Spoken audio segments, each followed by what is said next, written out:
আপুরা আমাকে মেসেঞ্জারে নক দিয়ে এই ডিজাইন সেন্ড করতো। তখন আমি বলতাম আপু এইটা আমি পারবো না, আমার দ্বারা হবে না, মানে ভয় পাইতাম আমি। কিন্তু আপুরা বলতো আপু আপনি পারবেন, আপনার দ্বারা হবে। তারপর যখন আমি ডেলিভারি করতাম তার ওনারাই আমাকে নক দিত, বলতো আপু ডিজাইনটা খুব সুন্দর হয়েছে। আর তখন আমার কাজ করার নেশাটা আরো বেশি বেড়ে যায়। অনেকে বলতো যে মেয়েরা বড় হয়েছে এখন এগুলা সেল করবে, মানে মেয়েদের একটা পরিবেশ আছে, তখন মানে মেয়েদের বিয়ে দিতে হবে, এরকম অনেকে বলতো। খারাপ লাগতো, কিন্তু আবার মনে করতাম না আমি স্বাবলম্বী হব, এটার মধ্যে দোষের কি? অ্যানিভার্সারি কিভাবে পালন করা হয়। তাই আমরা একটা কেক নিয়ে গেছি। এখানে কেকটা যখন কাটবে দেখা যায় ছুরির সাথে উঠে আসে। এক পর্যায়ে কেকটা কাটা হলো যে আমরা এখন খাবো। যখন কাটা হলো তখন দেখা গেল অনেকগুলা চুল। তখন আর ওটা আমরা ফেলে দিছি, ওটা আর খাইনি। 2020 সালে আমার দেবরের অ্যানিভার্সারি ছিল। তখন আমরা প্ল্যান করলাম যে আমরা বাইরে খেতে যাব। তখন আমরা ইউরো গার্ডেনে সবাই মিলে খেতে যাওয়ার জন্য রওনা দিলাম। তখন ওইখানে আমরা সবাই খাবো, কিন্তু কেক থাকবে না। অ্যানিভার্সারি কিভাবে পালন করা হয়, তাই আমরা একটা কেক নিয়ে গেছি এখানে। তখন কেকটা যখন কাটবে দেখা যায় ছুরির সাথে উঠে আসে, মানে কাটছি কিন্তু কাটার সাথে ছুরিটা মানে উঠে আসে। এক পর্যায়ে কেকটা কাটা হলো যে আমরা এখন খাবো। যখন কাটা হলো তখন দেখা গেল অনেকগুলা চুল।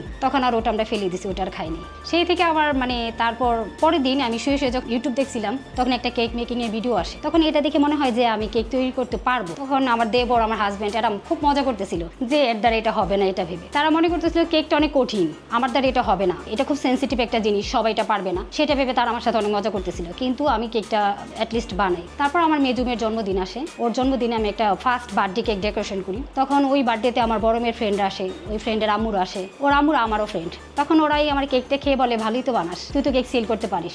তখন থেকে আমি কেক বানিয়ে ওদেরকে গিফট করি। সেই থেকে আমার অফলাইনে কেক সেল করা শুরু হয়। তখন আমি মোটামুটি অফলাইনে সেল করতেছি, মানে প্রফেশনালি না। তারপর করোনার পর আমি প্রশিক্ষণ নিই। প্রশিক্ষণ নেওয়ার পর 2020 সালে আমি একটা পেজ খুলি, 3 এঞ্জেল কেক হাউস। অনলাইনে আমার কেক সেল করা শুরু হয়। তেমন আমার কেক মেক করাটা আমার খুব ভালো লেগে গিয়েছিল। তখন আমি যখন একটা কেক বানাই, সাজাই এবং যখন এটা ডেলিভারি করার পর যখন আপুরা মেসেঞ্জারে আমাকে নক দেয় যে আপু কেকটা খুব সুন্দর হয়েছে, খুব টেস্টি হয়েছে, তখন আমার আনন্দ খুব আমি আনন্দ পাই। আপু আমাকে হঠাৎ রাত্রে 12টার সময় আমাকে কেকটা অর্ডার করে। তখন অর্ডার করার পর আমি আমার ডেলিভারি ম্যানের সাথে কন্ট্যাক্ট করতে পারিনি। তখন পরের দিন আমরা মনে করলাম, আমি আর আমার হাজব্যান্ড প্রায় সময় রিক্সায় ঘুরতে ভালোবাসি, তো চিন্তা করলাম আমরা আজকে কেকটা ডেলিভারি করবো। তখন আমরা দুজন মিলে একটা রিক্সা নিয়ে কেকটা ডেলিভারি দেওয়ার জন্য গেলাম। তখন আপুকে আমি ফোন করলাম যে আপু আমি আপনার কেকটা নিয়ে আসছি। তখন আপু নিচে আসছে কেকটা নেওয়ার জন্য। তখন আমার হাজব্যান্ড কেকটা ওনাকে দিছে। তো উনি বলতেছে আপু ভাইয়া আপু না ফোন করছে, আপু কোথায় বলে, উনি বলতেছে যে আপু আছে রিক্সায়। তখন আমি নেমে আপুর সাথে কথা বলি, মানে আমার খুব ভালো লাগে যে আমার কেকের সাথে তারা আমাকেও মানে খুব আপন করে নিয়েছে। এটা আমার মানে আমাকে কেক বানানোর নেশাটা আমাকে আরো বেশি তখন বাড়িয়ে দেয়। মানে সেই থেকে আমি তা নিয়ে এবং আমার 3 এঞ্জেল কেক হাউসের পথ চলা। আমি মধ্যবিত্ত পরিবারের সন্তান। আমার বাবা প্রাইভেট কোম্পানির পাসেস অফিসার ছিলেন। আমরা 3 ভাই 3 বোন। আমার হাজব্যান্ড প্রাইভেট কোম্পানিতে জব করতেন। ননদ, শাশুড়ি, দেবর নিয়ে ছিল আমার ছোট্ট সংসার। আর পরিবারের বড় ছেলে হয়, তার উপরে ছিল সংসারের দায়িত্ব। যেহেতু তেমন একটা সংসারের সচ্ছলতা ছিল না, তাই আমার কোনো কিছু করার আগ্রহটা আরো বেশি বেড়ে গিয়েছিল, যে নিজে কিছু করব। আমার সবসময় ইচ্ছা থাকতো যে আমাকে স্বাবলম্বী হতে হবে, আমি কিছু করব, এই ইচ্ছাটা সবসময় আমাকে তাগাদা দিত। কিন্তু মেয়েদের জন্য আমি বাইরে যে করব সেটা আমার পক্ষে পসিবল ছিল না। তখন অনেকে উৎসাহ দিছে। আমার মেয়ের ফ্রেন্ডের ওর আম্মুরা যখন আসলো তখন ওরা আমার কেক খেয়ে খুব প্রশংসা করলো এবং আমাকে সাপোর্ট করলো যে তুই এটা নিয়ে এগোতে পারিস, তুই কেক সেল কর। আবার কিছু আছে বলে কেক সেল করবে হয়তো বা মানে আমার সংসারে টানাপড়ন অনেক কিছু। প্রথম আমার কাছে একটু আনইজি লাগতো, মানে যখন কেউ বলতো যে না, মানে আমার কাছে মনে হতো যে আমি এটা করতেছি, এটা মনে হয় লজ্জা। কিন্তু আমি যখন ফেসবুকে ঢুকি তখন দেখি অনেক নারীরা, অনেক উদ্যোক্তা, তারা কেক তৈরি করতেছে, কেউ মানে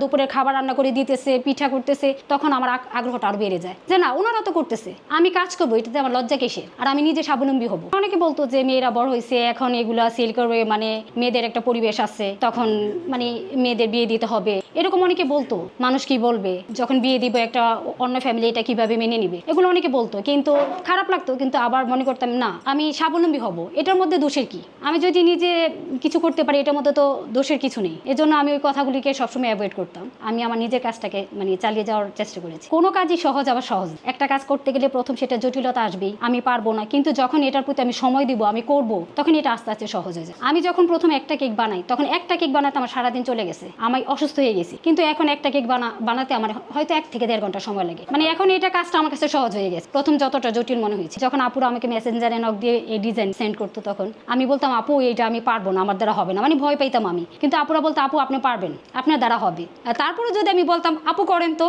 হবে, যা হওয়ার হবে তো একটা ডিজাইন। তারপর যখন আমি ডেলিভারি করতাম তার ওনারাই আমাকে নক দিত, বলতো আপু ডিজাইনটা খুব সুন্দর হয়েছে, যে ডিজাইনটা আমি দিয়েছি তার চেয়ে অনেক বেশি সুন্দর হয়েছে এবং টেস্টি হয়েছে। তখন আমার অনেক আনন্দ হয়, আর তখন আমার কাজ করার নেশাটা আরো বেশি বেড়ে যায়। যায়। বাইরের ডিজাইনগুলো প্রিন্টারেস্ট থেকে ওরা ডিজাইনগুলো আমাকে সেন্ড করে, ওইখান থেকে দেয়। তো আমি মোটামুটি করি, ভালোই হয়, খারাপ হয় না সবাই। আর বেশিরভাগ আমার রিপিট কাস্টমার, মানে যাদের কনফিডেন্স আছে আমার উপর যে না আপু পারবে। এই কেকটা মানে আপু উনি আমার রিপিট কাস্টমার, উনি প্রিন্টারেস্ট থেকে এই ডিজাইনটা দিছে। এটা আরও কিছু কাজ আছে, এটা আমার করতে হবে।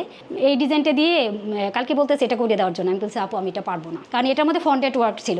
আপু ফন্টেন্টের কাজ করবেন না, আপনি ক্রিমের কাজ করেন, যেভাবে সেটা আপনি আপনার মন মতো করে দেবেন। এই ক্রিমটা করা খুব টাফ ব্যাপার, কালারটা না, এটার মধ্যে অনেক চকলেট ইউজ করতে হয়। আমার সবচেয়ে বড় অর্ডার এই আপুর অফিস থেকে আসে, মানে ওনাদের অফিসে একটা ভাইয়া আসে। তখন ভাইয়া আসা ওনাদের অফিসের কলিগের জন্মদিন ছিল, ওনারা আমাদের কাছ থেকে একটা কেক নেয়। কেক নেওয়ার পর ভাইয়া মনে ওইখান থেকে সম্ভবত খেয়েছে। তখন ওনাকে জিজ্ঞেস করতেছে আপু এই কেকটা কোথা থেকে নিছে। তো ওই আপু বলতেছে আমার এক পরিচিত আপুর কাছে, আমার একটা কেক অর্ডার করতে হবে। তখন উনি আমাকে প্রথম 7 পাউন্ডের একটা অর্ডার দেয়। আগের দিন প্রায় সন্ধ্যার সময় আমাকে অর্ডার দিয়ে পরে দিন 11টায় কেকটা আমাকে দিতে বলে। তখন আমি কেকটা ওনার কথা মতো টাইম নিই, 9টার সময় আমি ওনাকে কেকটা আমি আর আমার হাজব্যান্ড নিজে দিয়ে আসি। ওইখান থেকে উনি মানে অনুষ্ঠান সেলিব্রেট করার পর ফারহান আপু এবং ওনার আরেকজন কলিগ আছে, ওনাদের জন্য কেক নিয়ে আসে এবং ওনার ওয়াইফের জন্য কেক নিয়ে আসে। ওনার ওয়াইফ রাত্রে 11টার সময় আমাকে ফোন দিয়ে বলে যে আপু কেকটা অনেক টেস্টি ছিল, মানে খুবই প্রশংসা করলো। ওনার বাসার নিচে নাকি কেকটা তারপর টেস্টি ডেট, কিন্তু তারা ওইখান থেকে কেকটা নেয়নি, কিন্তু ওনারা আমার কাছ থেকে কেকটা নিচ্ছে। ফেসবুক সম্পর্কে আমার তেমন কোনো ধারণা ছিল না যে আমি একটা পেজ খুলি বিজনেস করবো। তখন যখন আমি প্রথম পেজটা খুলি তখন দেখা যেত যে বাইরে থেকে আমার অর্ডার আসতো, দেশের বাইরে থেকে আমার অর্ডার আসতো, কিন্তু তখন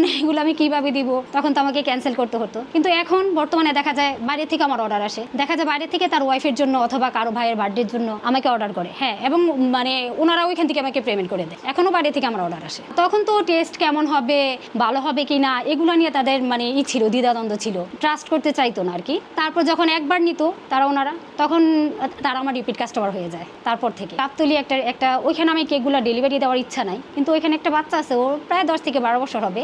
ও সবসময় আমাকে নক দিবে যে আপু আমার একটা কেক লাগবে। ও 3.5 বছর ধরে আমার কাছ থেকে কেক নেয়।